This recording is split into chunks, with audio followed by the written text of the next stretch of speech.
You have just killed an enemy, the loot explosion is gigantic, but your screen now looks exactly like this. With this loot filter, you will have an in-game tier list for all of the items you will find during your playtime. For this, we need to add 3 rules that I think every loot filter should have. First and foremost, we are going to hide literally everything that exists. As you can see here, hide all items, and it's checked marked. So now, no matter what we have and no matter what we're dropping, is not gonna be visible in text. You will still see the animation and you can still pick it up when you press X, then you disable the loot filter for a second. Why we are doing this is fairly simple.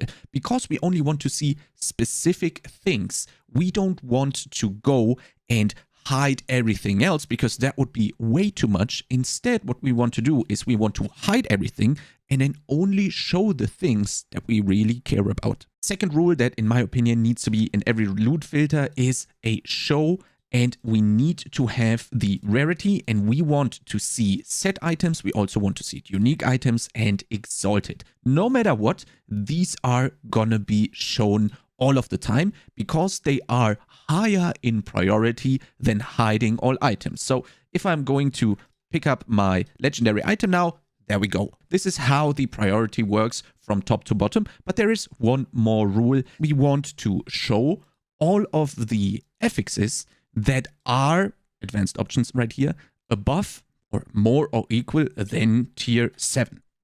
We also can name the rule here. So for example, we could type in T7 gear. So we can easier remember what this rule was for. So now we have set up the very basics. We're hiding everything, but we are then showing unique sets and exalted, and we want to see everything that has a T7 affix on top of that. Now it's time to further specialize our loot filter for the build we are playing. To do this, we add a rule and we show a certain condition. In this case, we want to show affixes, and let's say we are a melee fighter that wants to have melee critical strike chance. We also want to find melee physical damage, and also attack speed is great. You can see the search function right here. You can type in health, and then you see you have a very easy time of selecting all of the stuff that your build needs.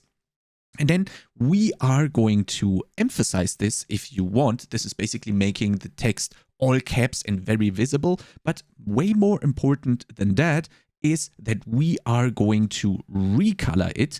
It is automatically going to be shown. And let's say, for example, I want it to be blue. So every time after I click add, every time one of those affixes that I selected here is going to be present on an item that drops, it is going to be not only shown, but it's going to be recolored into that blue that I've chosen here.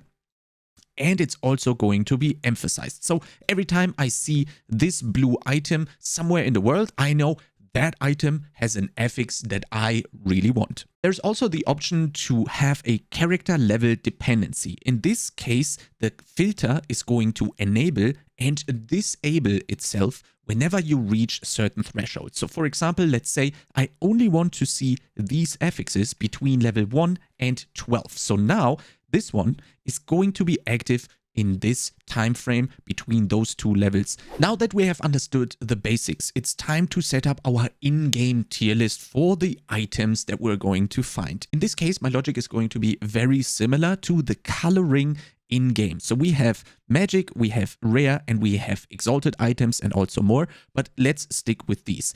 In this case, the rarity is a given. You go from blue to yellow to purple. So I'm going to copy this logic and then going to be transferring this to item affixes. And I'm going to link this to how many affixes are on an item instead of the rarity of the item itself. So for example, I'm going to be coloring stuff that only has 1 affix that I need in white. I'm going to be coloring stuff that has 2 affixes that I need in blue.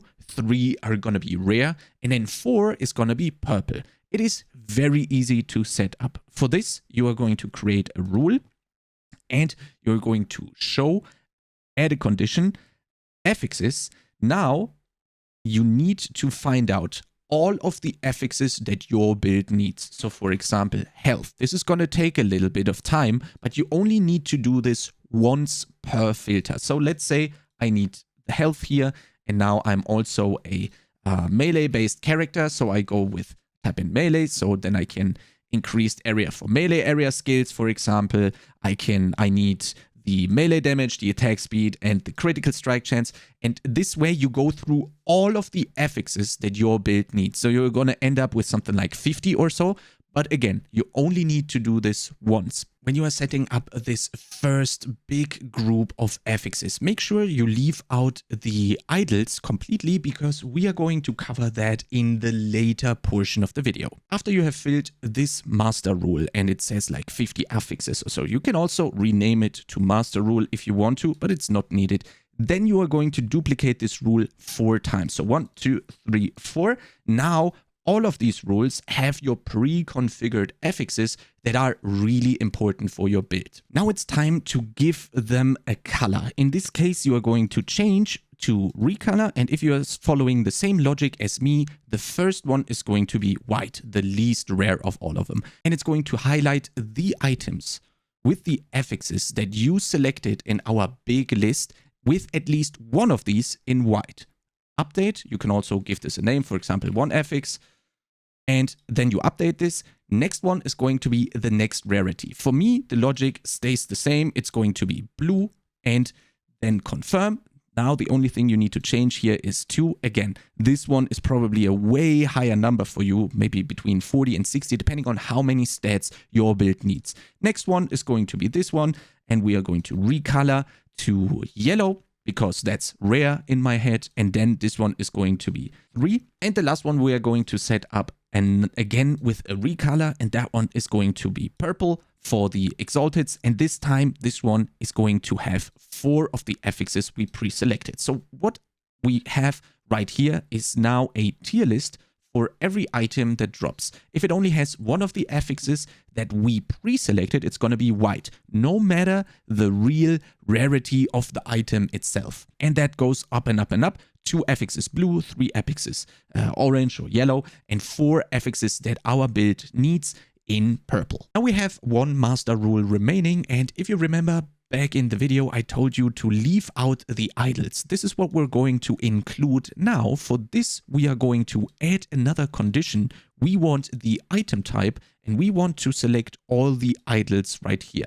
We can confirm and update, and this time we obviously also want to recolor. We follow the same logic. Everything that has one affix and is an idle is going to be recolored white, and then we can update this. Now, what's really important here for your idle part of the filter, you need to go back in here and you need to include the affixes that you previously left out. For this, you are going to scroll down and you are going to go to idles. Ideally, you would look through the general idles and just click everything that you need, or you could follow the same logic as previously, where you just type in stuff and then take a look at the idles right here and then click on them.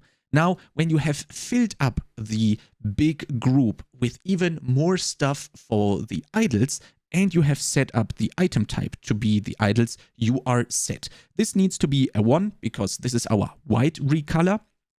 And then we are actually going to duplicate this, and we're going to follow the same principle as before. The next rarity is going to be the blue one, or choose whichever color fits best for you. And then we're going to bump up the number for our big group of affixes to 2. Then we can duplicate this again.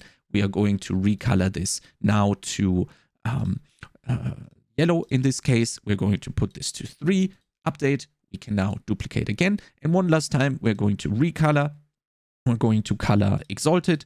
We are going to put this on 4 affixes. Last but not least, you need to move the show all uniques and the show T7 gear rules to the very top of your filter, so they always take priority over the rules that we have just created. Quick demonstration of the filter. We see the rare dagger right here, and if we would drop this on the ground, usually this would light up yellow, but since we have configured it to show 4 items that we need as purple, this one is being shown just like that. So as we can see here, I have pre-configured, I want these 4 items in my filter. I really need all of those. And since that one has all 4 of them, it's now purple. And it's obviously still gonna be hiding stuff that we don't even need to see. And holding X, you can trigger the filter on and off, so you could even see that. But again, this is an item, literally has nothing for us, so it's completely hidden. There are obviously tons of options to set up your loot filter. For me, this logic with the rarities in colors in a tier list function basically makes a lot of sense for me, but you might have a completely different approach, which is totally fine. And it is very encouraged to make your own item filter. I'm basically just presenting my way of setting up the loot filter. With the release of Last Epoch, I'm obviously going to be playing it tons. If you want to check that out, I suggest you check out the Twitch link down in the description and also in the pinned comment below. And more importantly than that, if you like content similar to this, make sure to subscribe to this YouTube channel, and I'll see you next time.